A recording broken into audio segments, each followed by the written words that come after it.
반갑습니다. 이번에는 우리가 볼 거는요, 이번에는 개념학습 3회에 해당할 것 같은데요.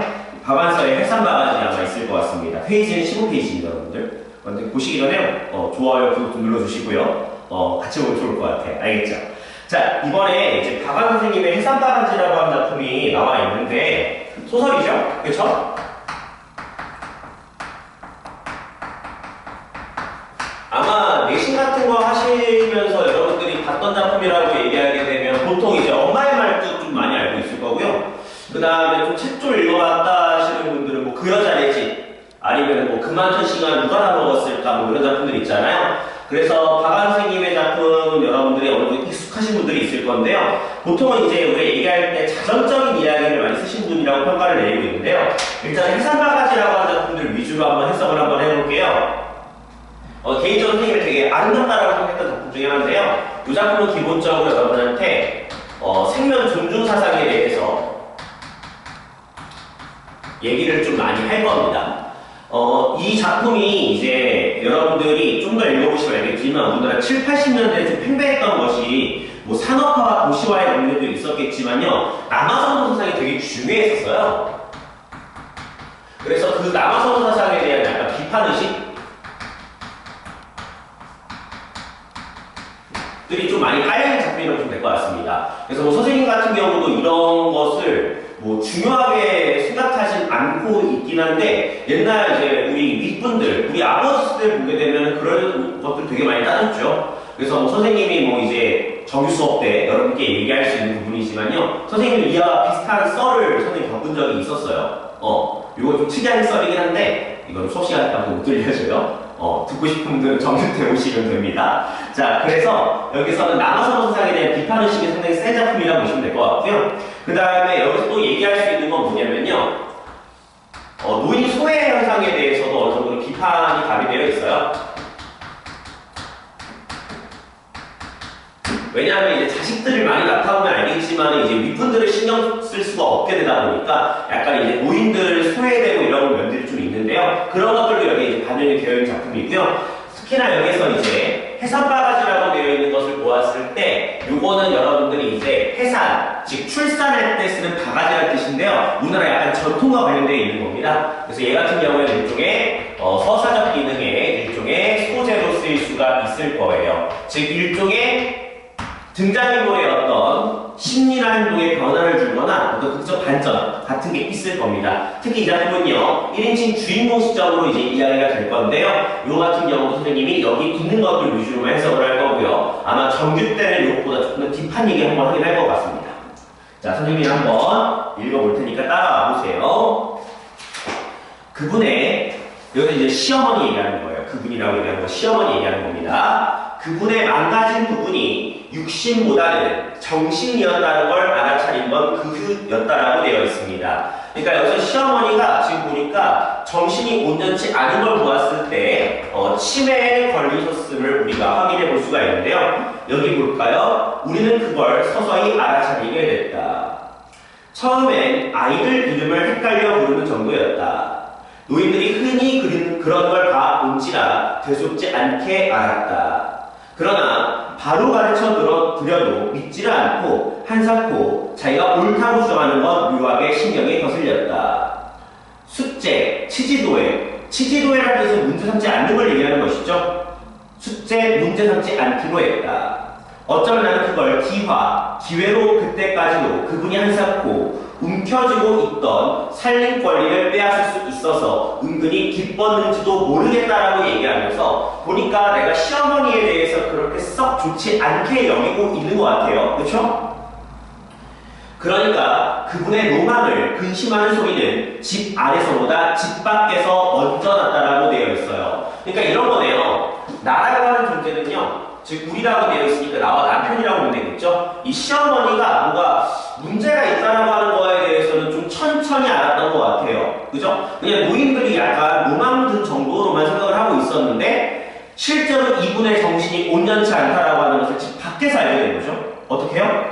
오래간만에 고모님을 뵈러 온 당신 조카한테 당신 누구요? 하며 낯선 얼굴을 해서 조카를 당황하게 하더니 어찌어찌해서 그가 조카라고 하는 걸 알아보고 나서 아이가 몇이냐고 물었다 라고 되어 있죠. 그러니까 오히려 놀러온 고모에 의해서 시어머니가 치매라고 하는 것을 오히려 알게 된 상황인 것 같아요. 못 알아보고 있는 거잖아.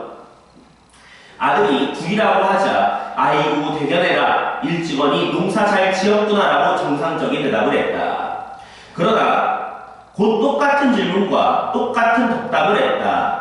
똑같은 질문은 한없이 되풀이됐다. 그가 내가 애써 차려준 점심을 뜨는 둥 마는 둥 진저리를 치며 달아나 버렸다. 여기 밑줄 그렇게 해서 그분이 노망났다는 소문은 그분의 친정 쪽으로부터 먼저 퍼져버렸다라고 얘기하면서 우리 시어머니가 치매에 걸렸다라고 하는 것을 고모 덕에 알게 된 거죠. 그치? 이어서요. 집에서도 같은 말의 되풀이가 심해졌다. 그 대신에 그분의 주된 관심사에서 제외된 어휘는 급속도로 잊혀져 가고 있는 것 같았다. 쌀 씻어 놓았냐? 빨래 걷어 놓았냐? 장독 덮었냐? 빗장 걸었냐 등 주로 의식주에 관한 기본적인 관심이 온종일 되풀이되는 대화의 내용이었다. 하루 이틀도 아니고 허구한 날 같은 말에 같은 대꾸를 해야 된다는 것도 쉬운 일은 아니었다. 더구나 그 빈도가 하루하루 잦아지고 있었다라고 얘기하면서 우리 시어머니의 치매가 점점 심해지고 있음을 있는 그대로 보여주고 있는 거잖아요. 그렇죠? 쌀 씻어 놓았냐? 네, 쌀 씻어 놓아라. 저녁 때가 되었다. 네, 씻어 놓았다니까요. 쌀 씻어 놓았냐? 씻어 놓았대도요. 쌀 씻어 놓았냐? 쌀 씻어 안 놓으면 못할까봐 그러세요? 진짜 안 끊길 테니까 제발 조용히 계세요. 여기 밑줄 이렇게 짜증이 나게 마련이었다라고 얘기하면서 내가 이제 이러한 정서에 대해서 짜증값으로 바뀌어버린 것이죠. 그치? 똑같은 질문이 반복적으로 일어나고 대답도 반복적으로 일어나니까 내 입장에 짜증나겠죠. 그렇다고 해서 그 줄기찬 바보 같은 질문이 조금이라도 뜸해지거나 위축되는 것도 아니었다. 남들은 몇 년씩 똥 오줌 싸는 노인도 있는데 그만하면 곱게난 망령이라고 나는 위로했지만 나는 온종일 달달 볶이고 있는 것처럼 신경이 피로했다라고 얘기하면서 내가 시어머니에 대해 자꾸 이제 부정적인 감정을 느끼고 있다라고 하는 건 확실해졌죠. 차라리 똥 오줌 치는 게 온종일 같은 말 대꾸하는 것보다 덜 지겨울 것 같았다라고 얘기하면서 이러면 진짜 이 사람은 지금 현재 나는 안 겪어보니까 이런 걸 막 하는 거죠. 그치? 만약에 진짜 그러면 더 오히려 더 피곤하죠. 그치? 애기 있는 거랑 똑같으시는 건데, 그쵸? 그래서 내가 지금 현재 시어머니에 대한 부정적인 감정이 있다라고 하는 걸 알 수가 있는 부분이에요. 그쵸? 그래서 여기까지가 이제 시어머니가 치매에 걸린 것에 대해서 얘기를 하고 있는 겁니다. 자, 중요한 부분 줄거리 읽어볼게요. 시어머니의 치매는 갈수록 심해지고 그에 따라 여기 밑줄 나의 피로와 시어머니에 대한 증오가 커진다라고 얘기하면서 이게 바로 나의 어떤 이기심에 해당이 되죠.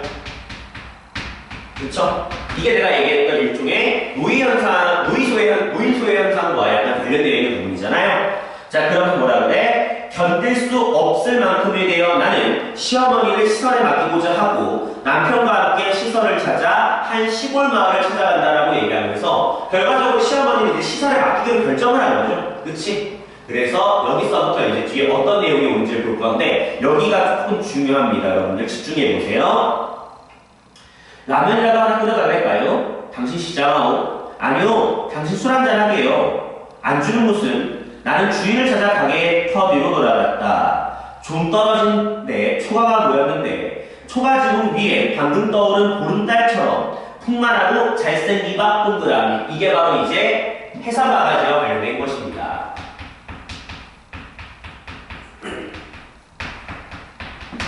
자, 읽어볼게요. 선어덩이 의젓하게 잘 잡고 있었다. 여보, 저 밥 좀 봐요. 해삼바가지 했으면 좋겠네. 나는 생뚱한 소리로 관성을 질렀다. 해삼바가지? 남편이 멍청하게 물었다.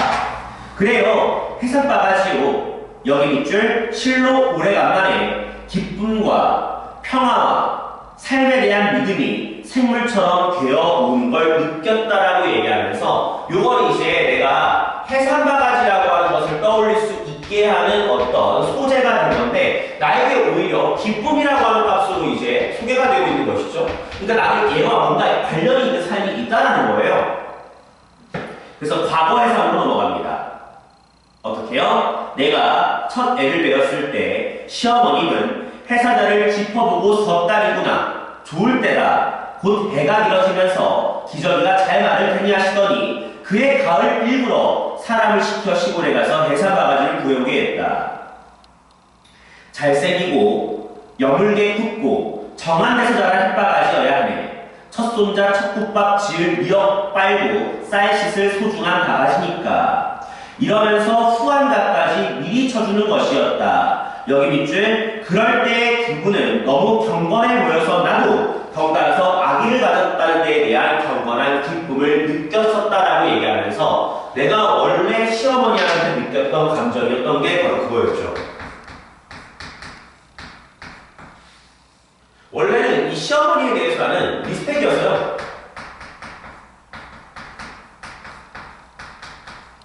왜? 내가 자식을 뵀다라고 하니까 시어머니께서 그렇게 정성을 다해서 뭔가 해주시니까. 근데 그 감정이 변하는 거지.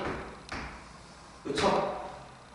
이게 원래 사람이라고 하는 게, 감정이라고 하는 게 항상 바뀌잖아요. 그러니까 내가 원래는 시어머니에 대해서 굉장히 존경스러움을 가지고 있었는데, 이제 시어머니와 같이 살게 되면서 뭔가 이제 여러 가지 트러블도 있었을 것이고, 특히나 이제 치매가 걸리시다 보니까 내 입장은 짜증으로 바뀌었던 것이었죠. 그치? 자, 이어서 들어갑시다. 이윽고 정말 잘 굽고 잘생기고 정갈한 직장의 바가지가 당도했고 시어머니는 그걸 신령한 물건이냐 선반위에 고이 모셔놓았다. 또 손수 장에나가 뽀얀 적빛 사발도 한 쌍을 사다가 선반에 얹어두었다. 그건 해산 사발이라고 했다. 자, 근데 여기 밑줄 나는 내가 낳은 첫 아이가 딸이라는 걸 알자 속으로 약간 힘겼다라고 얘기하면서 출산을 나는 오히려 찝찝함을 갖고 있는 거예요. 이게 이제 당시 사회의 분위기입니다.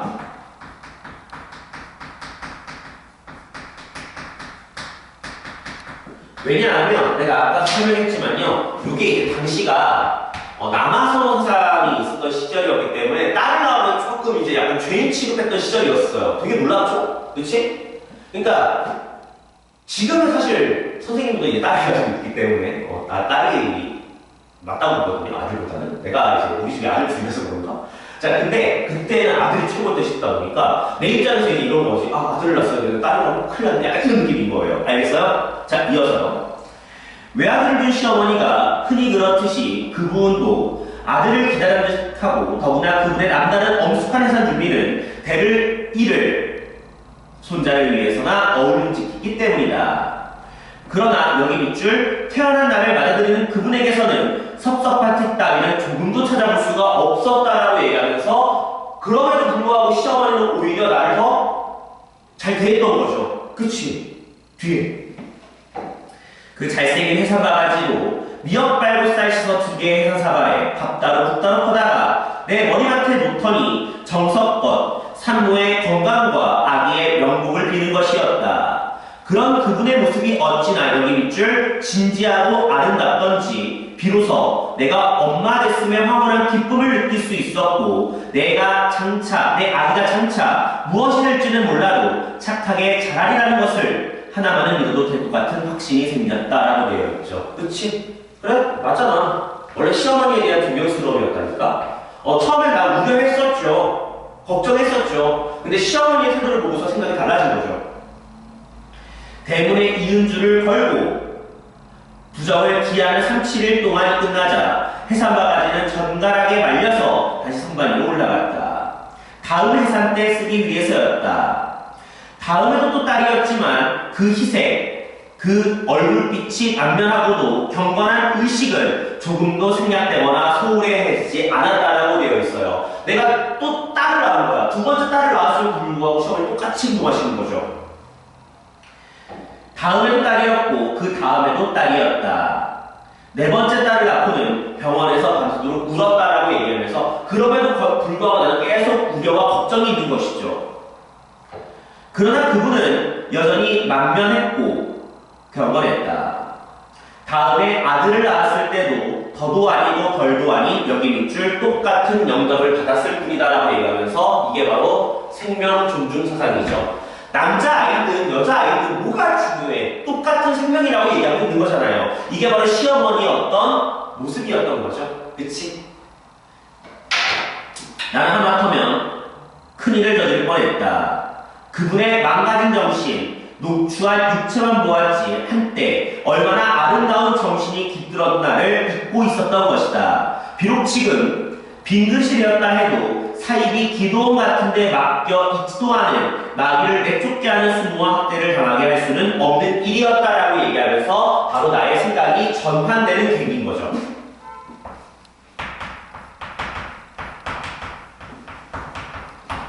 즉 치매 걸린 이제 시어머니를 그냥 시설에 보내겠다고 생각했는데 이 해상바가지를 보고서 과거가 떠오른 거죠. 그 과거라고 얘기하게 되면 시어머니의 일종의 생명 존중 사상. 그쵸? 그래서 내가 잘못된 생각을 했구나라고 이제 알아챈 거잖아요. 나는 남편이 막걸리병을 다 비우기도 전에 길을 재촉했던 모든 길을 되돌아섰다. 안자 쪽을 드는 남편은 더 이상 땀을 흘리지 않았다. 여름이었으니까요. 시어머님은 그 후에도 3년을 더 살고 돌아가셨지만 그동안 힘이 덜 들었다는 얘기는 아니다라고 되어 있어요. 그러니까 나는 이제 시어머님을 시설에 보내는 거는 그냥 버려버리고 시어머니를 그냥 모신 거죠. 그치? 물론 시어머니를 모시고 힘든 일이 있었다. 그치?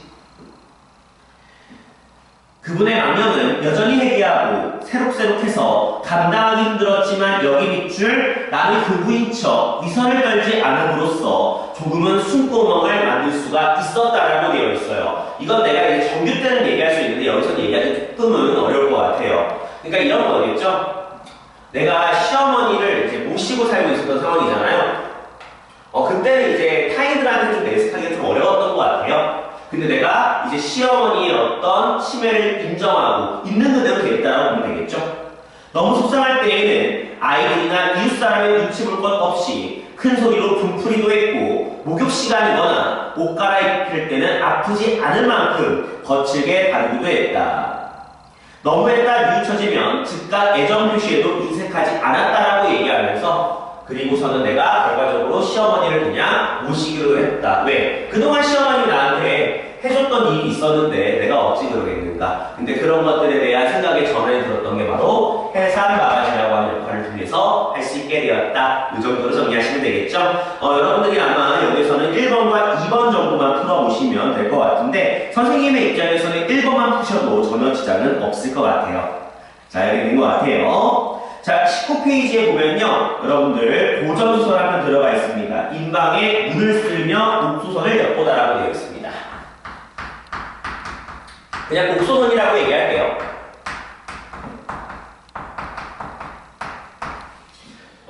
요거는 소설이라기보다는 약간 야담 느낌 좀 많이 센 내용인데요. 여러분들이 그냥 읽어보시면 알겠지만요. 남녀간의 사랑을 얘기하고 있는 내용입니다. 그래서 얘 같은 경우에는 그렇게 막 조잡하다라고 얘기할 수는 없을 것 같은데 아무래도 이제 야담이다 보니까 얘 같은 경우에는 좀 여러분한테 생각할 건덕지를 드릴 수는 있어요.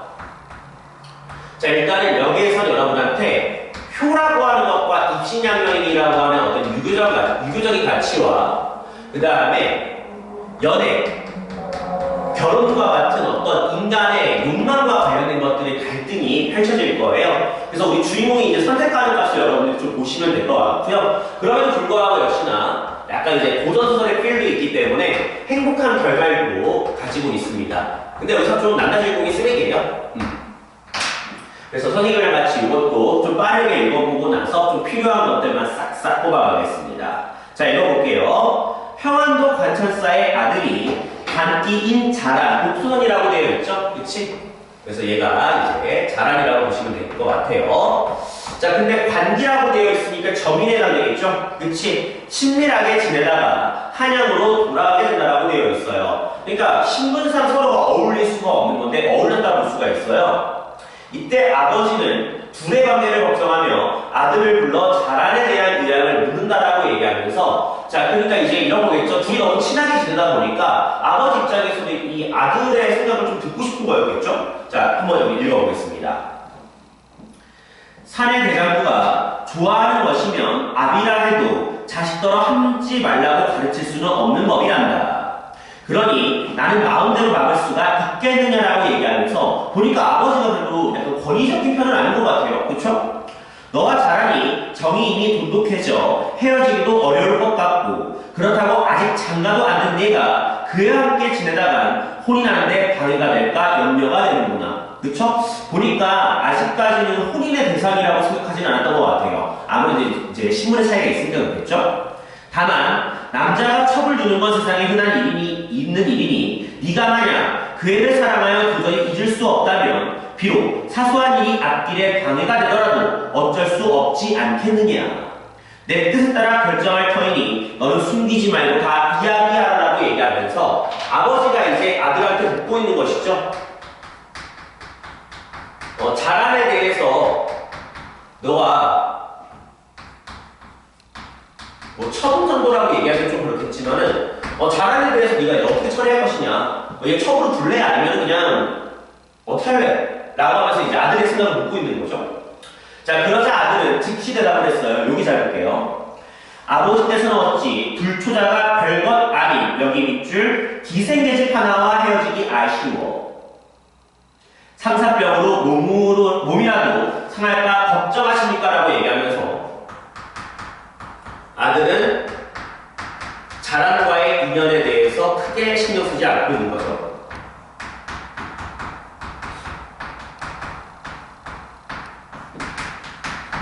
기생계집 하나라고 할 수 있잖아요.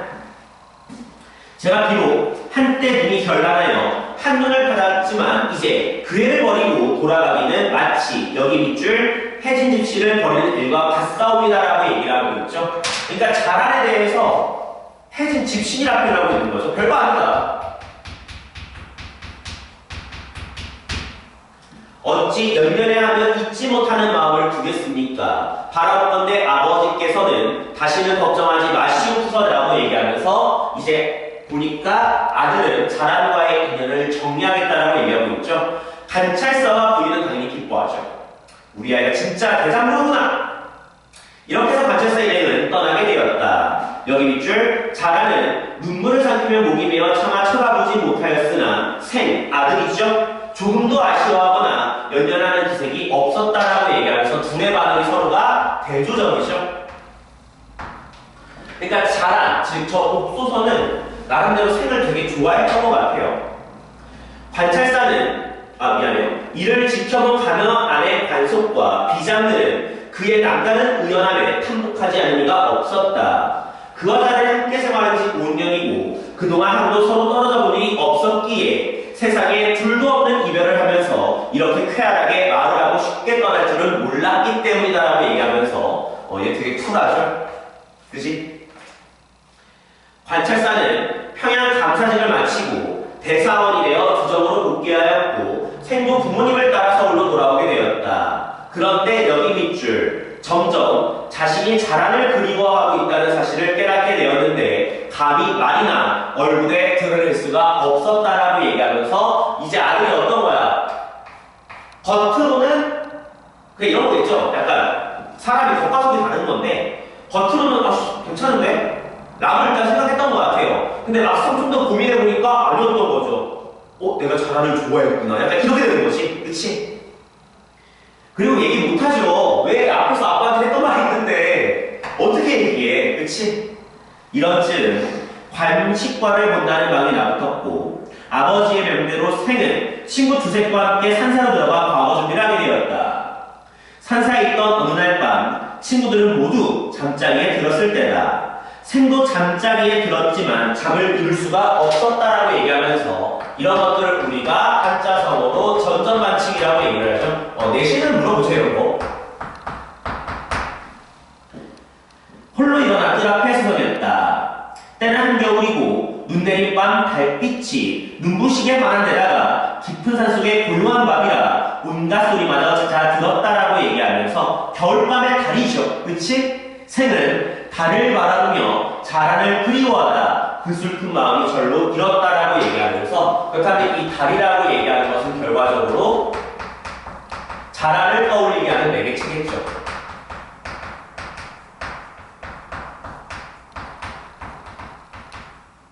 즉 일종의 그리움의 매개체적으로 여러분들이 봐주시면 나쁘지가 않을 것 같아요. 이어서요. 얼굴 한번 봤으면 하는 마음을 누를 수 없어 정신을 잃고 미쳐버릴 것 같았다. 그러나 밤은 아직 발이 남아 있었고 급기야 그는 서 있던 뜰에서 곧장 평양을 향해 길을 떠났다라고 얘기하면서 멋있었죠? 그치? 자, 이 정도 해석해 볼 수 있을 것 같아요. 자, 20페이지 갑시다. 자, 중요한 줄거리입니다. 고생 끝에 평양에 도착한 새는 예전에 알던 구실아치를 통해 신인 관찰사의 자제를 모시고 있는 자란을 만난 후에 둘이서 멀리 도망가서 정착하여 산다라고 얘기하면서 바로 뭘 택한 거죠? 자유연애와 결혼을 택한 거죠. 인간의 욕망이잖아요.